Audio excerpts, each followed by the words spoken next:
আউযুবিল্লাহি মিনাশ শাইতানির রাজিম। বিসমিল্লাহির রাহমানির রাহিম।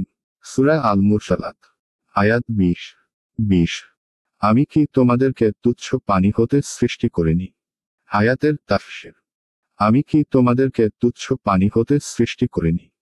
আয়াত 21। অতঃপর আমি তা স্থাপন করেছি নিরাপদ আধারে। আয়াতের তাফসীর। অতঃপর আমি ওটাকে স্থাপন করেছি নিরাপদ আধারে। 1 অর্থাৎ মায়ের গর্ভাশয়। আয়াত 22। এক নির্দিষ্ট কাল পর্যন্ত। আয়াতের তাফসীর। এক নির্দিষ্ট কাল পর্যন্ত। 1 অর্থাৎ গর্ভের নির্দিষ্ট কাল পর্যন্ত। 6 থেকে 9 মাস। আয়াত 23। আমি এটাকে গঠন করেছি পরিমিতভাবে, আমি কত নিপুণ স্রষ্টা। আয়াতের তাফসীর।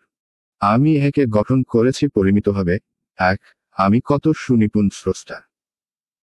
1 অর্থাৎ মাতৃগর্ভে তার দৈহিক গঠন বিন্যাসের ব্যাপারে সঠিক অনুমান করে নিয়েছি যে, উভয় চোখ, উভয় হাত, উভয় পা এবং উভয় কানের মধ্যে ও অন্যান্য আরও অঙ্গের মধ্যে পারস্পরিক কতটা ব্যবধান থাকা উচিত। কোথায় কোন অঙ্গ রাখা উচিত। আয়াত 24। সেদিন দুর্ভোগ মিথ্যা আরোপকারীদের জন্য। আয়াতের তাফসীর। সেদিন দুর্ভোগ মিথ্যাজ্ঞানকারীদের জন্য।